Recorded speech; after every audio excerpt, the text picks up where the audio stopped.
We are going to look at a unique political assassination. Unique, so unique that it happened outside Kenya. Those of us who were there, we had rumors. We even had people saying, mumetoka hapa mukamfuata mpaka Kampala mukamuua. Yes, he was killed in Kampala.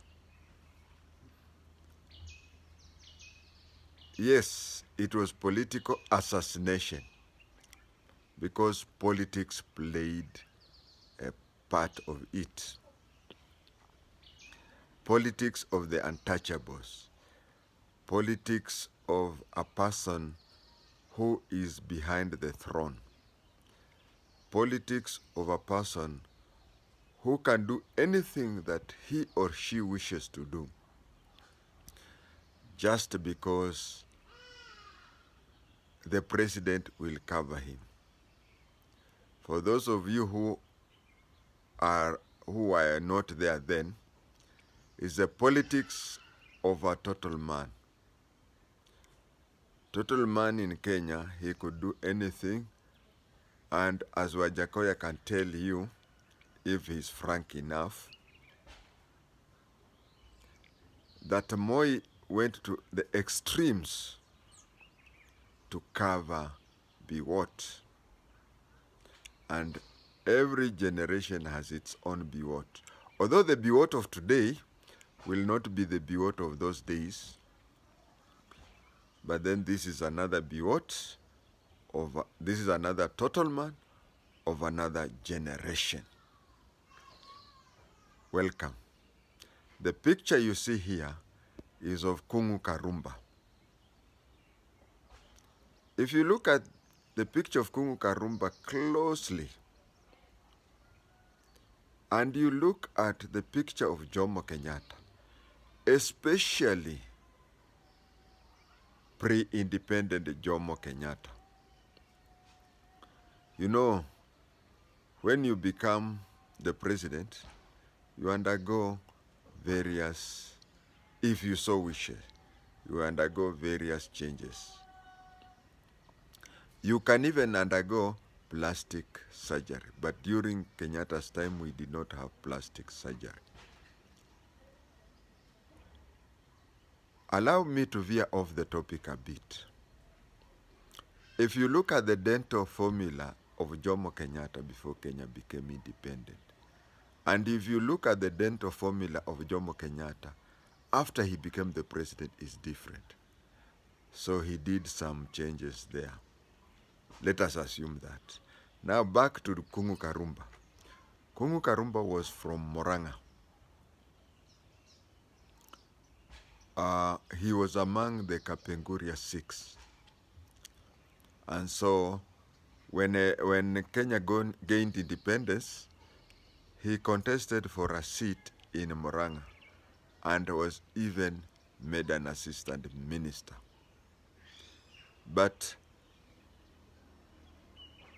on top of being a politician, being all that, Kung'u Karumba also did transport business. He used to transport things from Kenya to Uganda.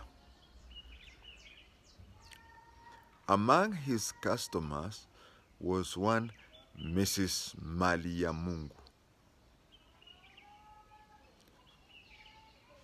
Then one day,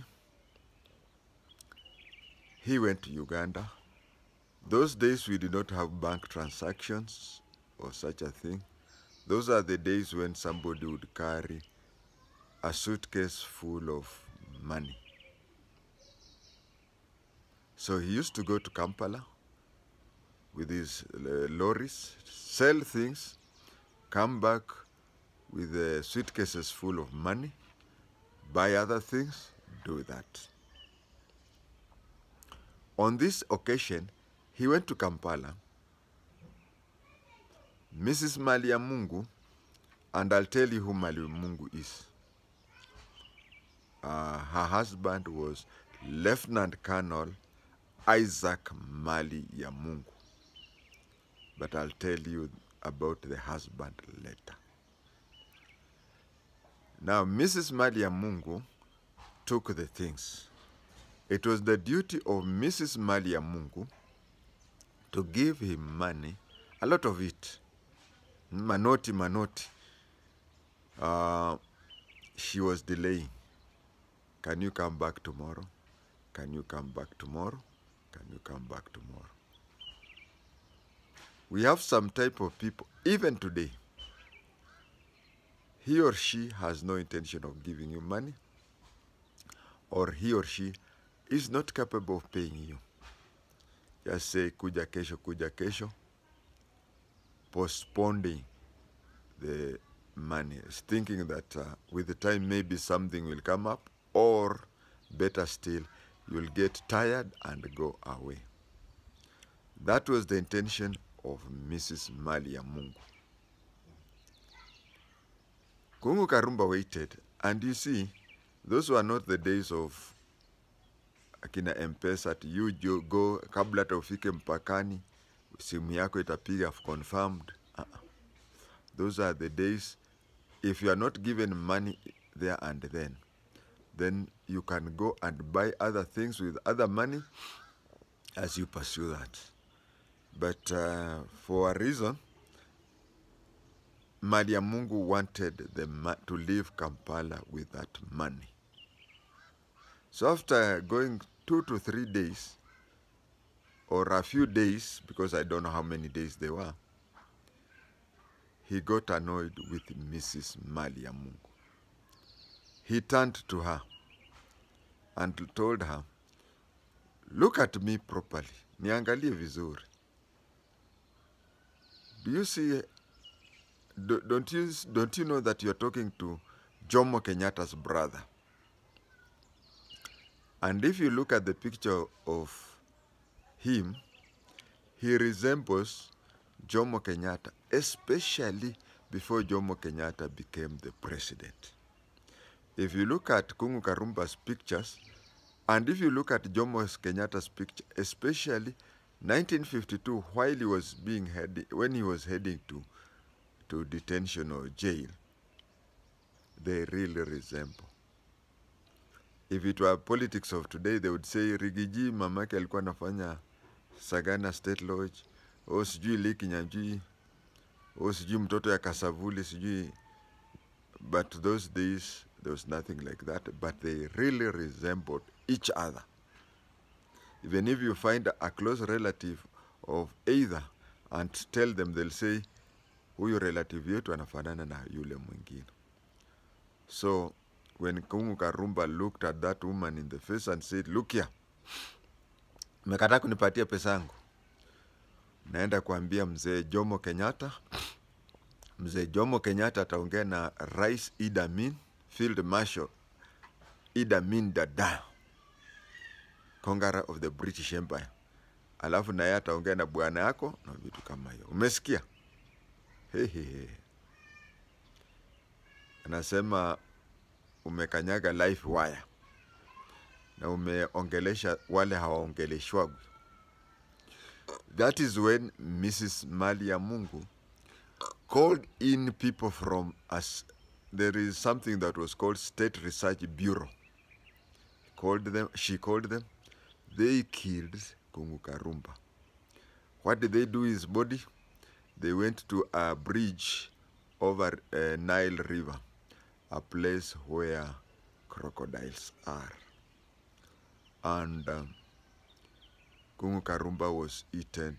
He was already dead, so he was eaten by crocodiles. Before I describe who Isaac Maliamungu was, let me start talking by State Research Bureau. Kenya, we have General Service Unit, GSU. That is the SWAT team of the Kenya Police. And Kenya, we had Special Branch, which today is called NIS. So Kenya, the SWAT team is called GSU. The intelligence was called Special Branch. But in Uganda, the intelligence was called General Service Unit. It was GSU. That is the special branch of that place. And then, people close to Amin, just like Oyugi in Kenya started special DOs, he started his own intelligence organization made of special DOs.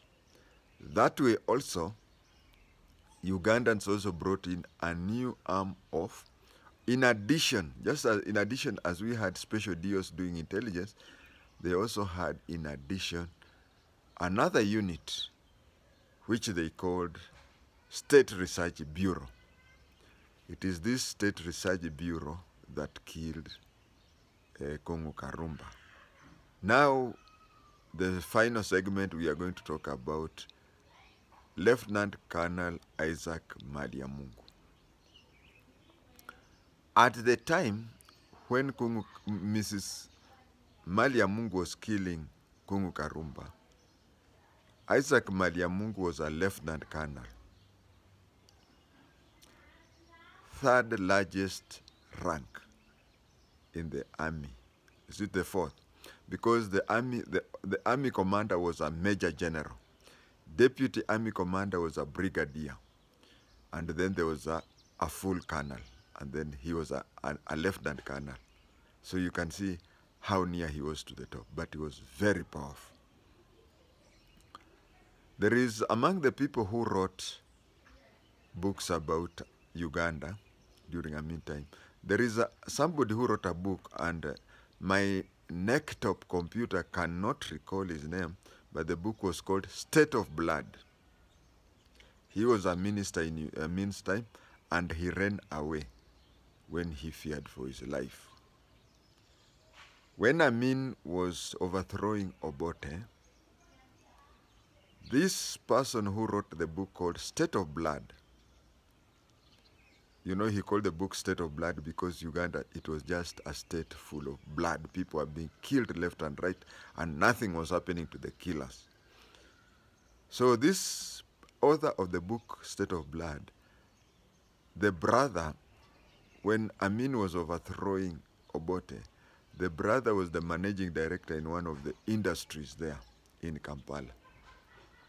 And whenever this person used to go to the industry to see his brother, the senior guard, the watchman, senior guard at the gate, was one Isaac Maliamungu. So when Amin became the president, how he maneuvered this person to go up the ranks until he ended up as lieutenant colonel, only God knows. But was Isaac Maliamungu his name? No, it was not his name. When he became so powerful, and people could remember that he was just a mere watchman, and now he was he was the total man. For the young generation, you'll understand, he was the total man. So he used to tell people, hiyo ni mali ya Mungu. His name was Isaac Lugonzo. And I got interested in the name Isaac Lugonzo because coincidentally, he had a namesake in Kenya who was called Isaac Lugonzo. Isaac Lugonzo was an alderman in Nairobi City Council, and he became a mayor. An alderman is what is called a nominated councillor. So the Kenyan Isaac Lugonzo was an alderman and the mayor. And they wanted to have Jomo Kenyatta's daughter to be the mayor of Nairobi. So the mayor of Nairobi, alderman, that is nominated councillor, the mayor of Nairobi, alderman Isaac Lugonzo, was made a nominated MP in the National Assembly so that Margaret Kenyatta becomes the mayor. That is our segment of today, where we covered a very unique political assassination that happened. I'm not aware of any political assassination involving us that happened outside Kenya. But you'll also find that this is unique because it happened not because of our local politics. Thank you.